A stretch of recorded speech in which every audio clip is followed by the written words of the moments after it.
Hi, I'm Adrian Maidment, and this is the EV Quest podcast. And in this episode, I'm talking with Jay and Tom from Australian company Wevolt. Hello, Jay. Hey, Tom. How are you? Adrian. Good to have you here from Australia. It's good to be Nice here. to be here. It's my maybe- first ever podcast experience. I listen to a okay. lot of podcasts, but I've never been on one. So thank you. Well, for now's your taking me. chance. Now's your chance to shine. Maybe we could just start maybe just a little bit about your company and maybe the origins. So Adrian, Wevolt is a Australian tech company, and we specialize in development of EV charging and billing software. And it all started in March 2022 when I bought my first electric car. And within a matter of days, I was really excited, like most EV drivers when they get their first EV car.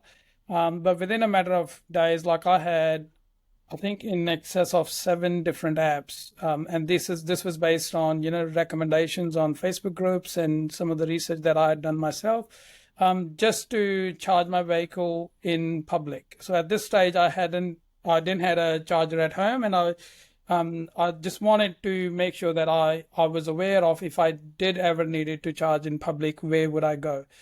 And as I was having a chat with my friends, and they were all excited, and they were asking me about the EV car experience, and I shared with them. I said, look, the driving experience is brilliant. It's amazing. It's like nothing that you've done before, especially the acceleration on electric cars. But the charging experience is something that I'm really concerned about. And that conversation then led to the idea of, having a platform where people can not only share their charges and monetize their charges, but also EV drivers can get real-time information on charges and the availability of charges, and if any charges are, are faulty. Because currently there are some apps out there that do that before Wevolt came to the market, but they rely heavily on the community keeping the information up to date. That's what sort of led to us, a group of friends. We bootstrapped the project in April 2022, so a month after I had bought my car. We bootstrapped the project and we launched our product in May last year for beta testing, and the official Australia-wide launch was in July last year. And what's the response been? The response been amazing. Much more overwhelming than what we anticipated, because we are based in Perth, Western Australia, and initially we just wanted to test the software with a small group of users. But we were quite fortunate that we hit our 2,000 active user mark in December last year. And our original plan was that we'll be very lucky if we can get 2,000, because a lot of our initial efforts were only limited to Western Australia, which obviously as a state is still lagging behind in terms of EV adoption compared to the eastern states. But since we opened up our software Australia-wide in July last year, we've seen exponential growth. We've got chargers all across Australia except in Northern Territory. Yeah, you must be going quite fast, because there's a few people on your website in the staffing group, so must be going quite well. Yes.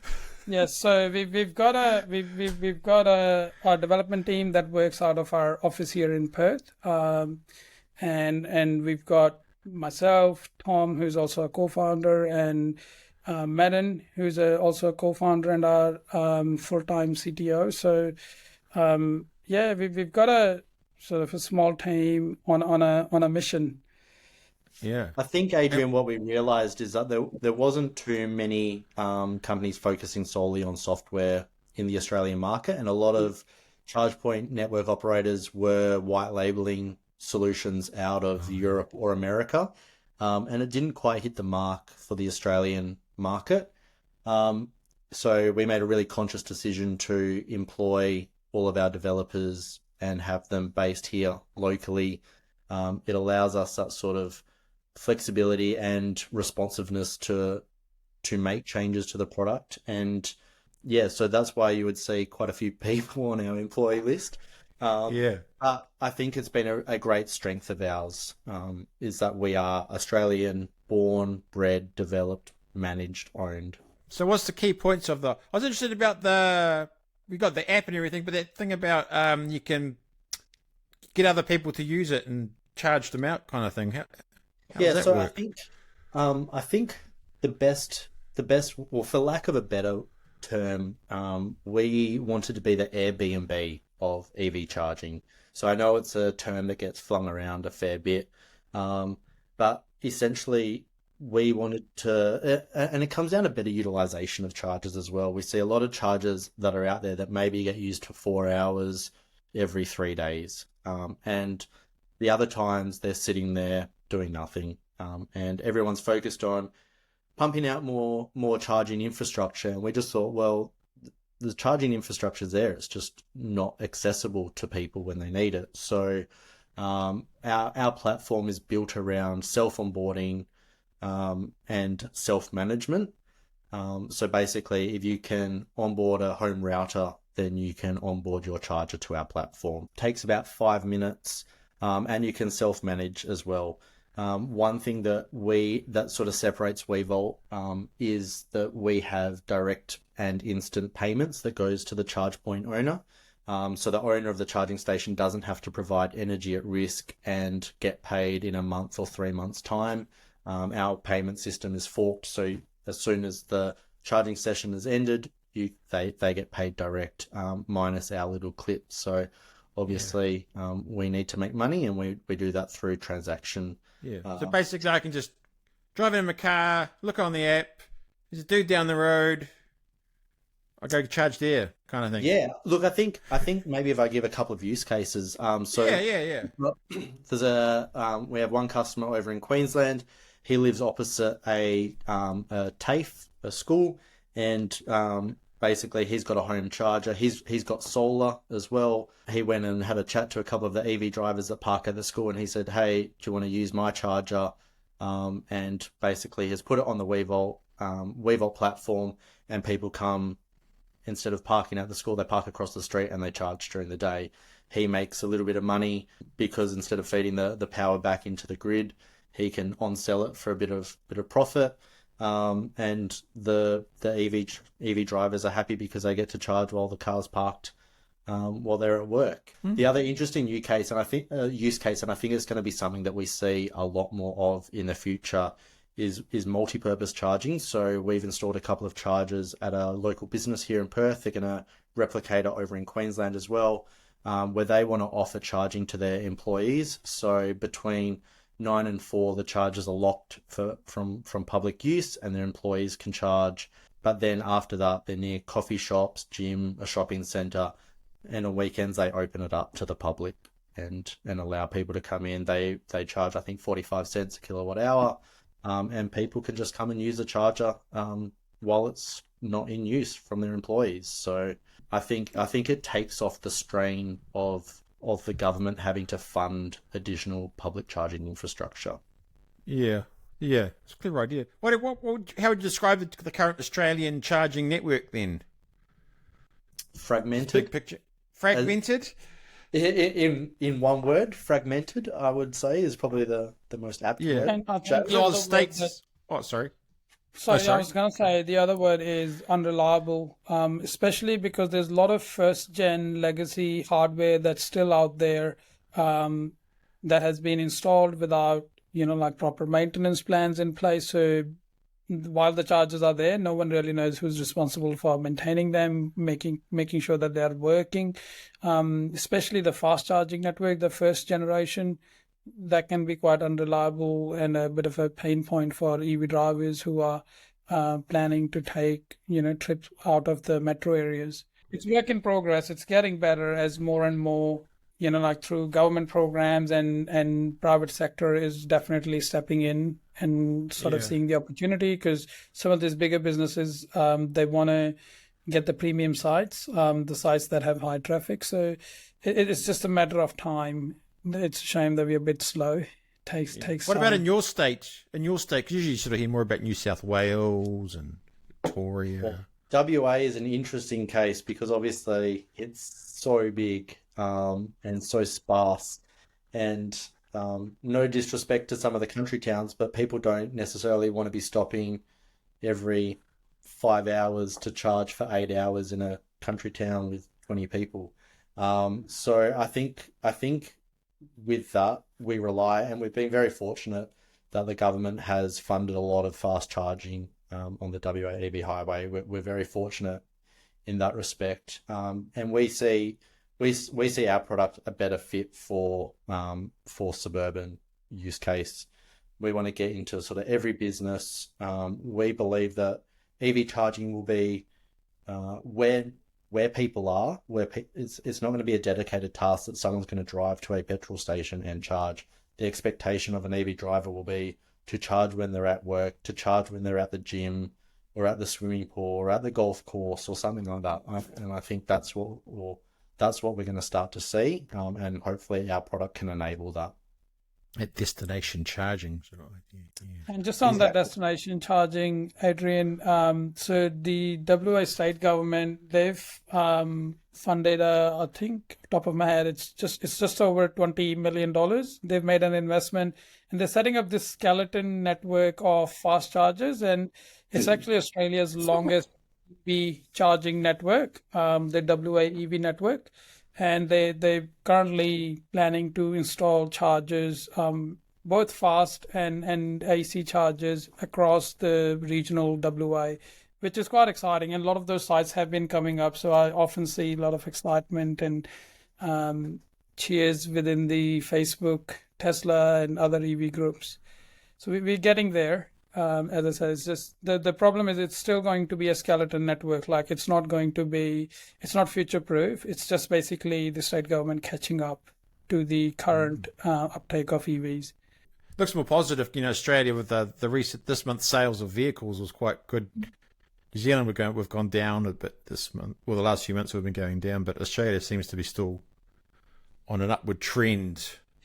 Yeah, it's a bit of a mixed. It's hard to say what to make of it, because there's some government subsidies that came in the last few years, and the government rethinking in eastern states. The Victorian government has sort of made changes to some of their incentives that they got nothing. They got nothing, isn't it? Basically nothing. Yeah. So I think it's hard to say.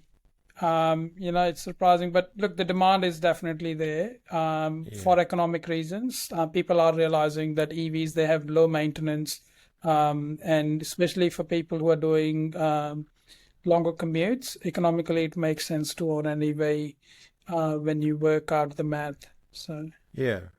And what's your you've got a plan for what next few years? We obviously, our current focus is, we're establishing ourselves in Australia, but obviously New Zealand is definitely the obvious next sort of market that we want to expand into. We're already doing some work, and we're already working with our partners in Australia who have presence in New Zealand already.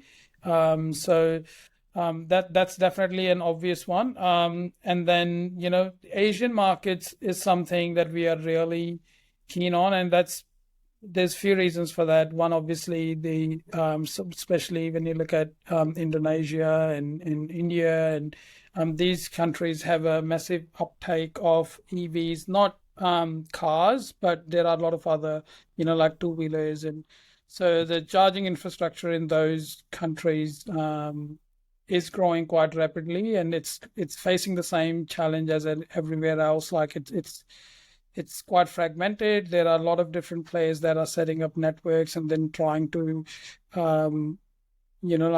just capture the initial market.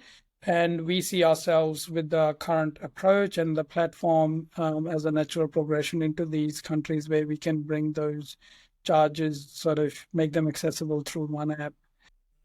Was there any challenges in getting to this stage? Any sort of key challenges? Yes. or it all went real smooth? Look, the biggest challenge I would say... Yeah, the biggest challenge I would say is the business case. So, currently EV charging, especially the infrastructure providing EV charging infrastructure, it's not a very lucrative business. Setting up chargers, the ROI isn't there. And hence, like a lot of private businesses are lobbying for government and public subsidy around EV charging infrastructure. Having said that, it's basically, but there's massive advantages for first movers in this space. Like if you can set up a network charging, as Tom was saying, like people want charging everywhere. Like they want charging at shopping centers, people want charging, destination charging. So if you can, if a business can sort of capture those markets early on, that will give them a massive advantage in the long term. It's a bit of a balancing act as a business. Like how do you sort of survive until the big sort of demand comes in? And a lot of people, even like currently, they are charging at homes. And we know from like if you listen to the grid operators, they've been very clear about that they do not want people to be charging at homes because it puts a lot of strain on the grid. So if everyone's charging their EVs at night, it can be quite unmanageable for the grid operators. So, and especially in Australia, like where we get a lot of sun, the government policy is already sort of encouraging people to be installing chargers at workplaces to enable daytime charging rather than nighttime charging. So there are challenges for the sector, there are challenges at a policy level, and obviously there are challenges around consumer behavior, and there's a massive education. A lot of people we talk to, especially businesses, if we encourage them, we've currently got a state government's charge-up grant where they're giving 50% towards charger cost and the installation cost. And when we are talking to businesses, they straight away say, oh, how much is the fast charger? I want the fast charger. And then it's an education piece around. It really depends on the use case. Like a shopping center where they want to encourage, where they have a longer dwell time, like you don't necessarily need all bays to have fast charging. You may have one or two to enable, like those click and collect bays, and may have fast charging, but your regular bays can, AC charging is sufficient. The challenges are like at a different level. But as a business, we do all of these things. Like we spend a lot of time educating people around different use cases and how to sort of bring them from what they want to what they actually need, and then explaining that what they need is not that much, keeping the future scalability in like as an option, and you don't have to install 10 chargers on day one. Like you can start with 2 chargers and then slowly scale up. Was there any other key points you'd like to cover off about your business? I just think sort of future plans. Obviously, we want to look to go into New Zealand. Our marketing manager is a Kiwi and has been pushing the case to break into the New Zealand market. So I think we will look to be doing that in the first sort of half of this year. So for your New Zealand listeners, keep an eye out for Wevolt. Okay. Hopefully coming to a charger near you. And we'll mention the website. Website looks good, actually. Wevolt.com.au. I like the look of the website. Nice and clean. Thank you. Wevolt. Adrian, I'll take credit for that because I did absolutely nothing for it. But okay, looks good, the website. So, hopefully it has all the information that people need.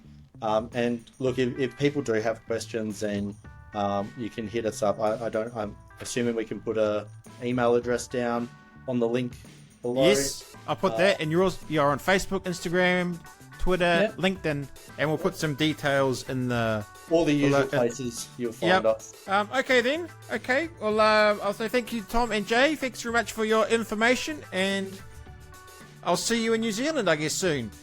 Yeah, thank you for having us, Adrian.